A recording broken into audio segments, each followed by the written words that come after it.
anak-anak kelas 10, Shalom dan salam damai Kristus untuk kita semua. Bertemu lagi dengan Ibu dalam pelajaran Pendidikan Agama Katolik dan Budi Pekerti di kelas 10. Ibu harap kalian bisa belajar dengan baik dan tetap semangat. Baik anak-anak, materi kita kali ini yaitu bersikap kritis terhadap ideologi dan gaya hidup yang berkembang dewasa ini. Tantangan zaman dan budaya akhir-akhir ini mengharuskan setiap orang bersikap kritis terhadap segala ideologi, aliran dan gaya hidup yang ada, khususnya yang mempengaruhinya secara langsung. Nah, tentu sikap kritis juga harus disertai dengan rasa tanggung jawab. Nah, jadi anak-anak, sikap kritis yang baik adalah sikap yang tidak hanya asal beda ya, melainkan sikap yang memang merupakan pilihan. Sikap ini perlu didasari dengan pertimbangan yang logis, tepat sekaligus menimbang baik dan buruknya berdasarkan iman. Kita dapat belajar dari Yesus sebagai pribadi yang kontras. Pribadi Yesus menjadi teladan pribadi yang otentik atau sama dengan tidak mudah terpengaruh, dewasa dan juga bertanggung jawab ya. Selanjutnya, ideologi menjadi ide atau gagasan yang mempengaruhi cara pandang seseorang akan suatu hal. Di dalamnya terdapat pemikiran, cita rasa, dan segala upaya yang menjadi falsafah hidup seseorang. Nah, jadi anak-anak, seringkali ideologi itu menjadi pemikiran yang ditetapkan pada masalah-masalah yang bersifat publik atau hidup bersama, sehingga ideologi itu lebih cenderung dipergunakan dalam bidang politik dan ekonomi ya. Nah, adapun gaya hidup adalah perilaku seseorang yang ditunjukkan atau diperlihatkan dalam aktivitas minat dan pendapat yang berkaitan dengan citra atau status sosial.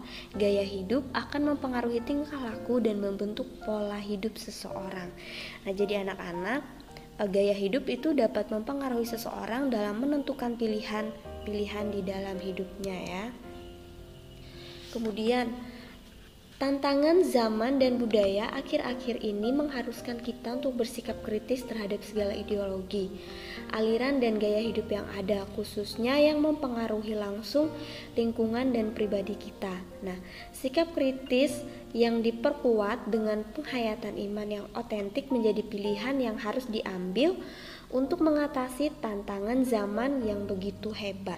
Nah, anak-anak, situasi ini mengajak kita peka dan kritis, terlebih bagi kita kaum muda ya yang masih dalam pergulatan mencari jati diri.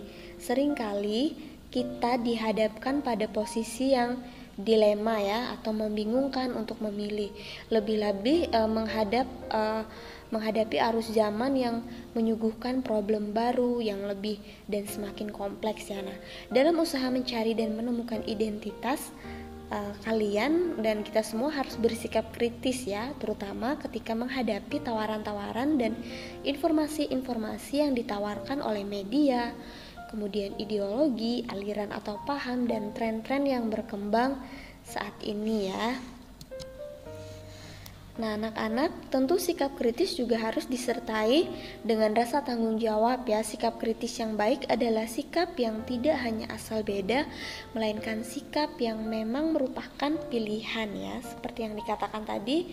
Jadi, ketika kita memilih untuk mengatakan tidak pada paham atau gaya hidup tertentu, kita tidak hanya berhenti pada ucapan kita saja ya, tetapi juga sampai ke hati. Jadi sikap tersebut mengandung pilihan, arah, dan tindakan.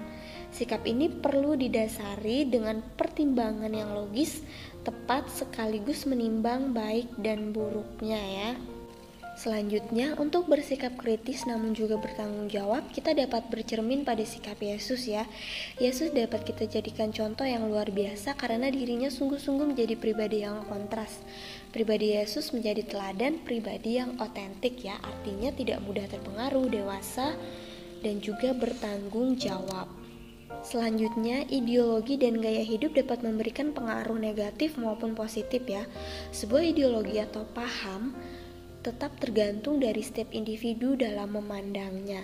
Nah, jadi anak-anak, jika seseorang menganggap sebuah paham atau ideologi sebagai jalan hidupnya, maka sikap maupun perilaku pribadi orang tersebut tentu sangat dipengaruhi oleh ideologi tersebut ya. Akan tetapi, jika seorang dengan sadar dan kritis mampu menilai dan mempertimbangkan yang baik dan buruk untuk dirinya, orang tersebut pastinya tidak akan mudah terpengaruh. Baiklah anak-anak, demikianlah materi yang dapat Ibu sampaikan dalam pembelajaran kali ini.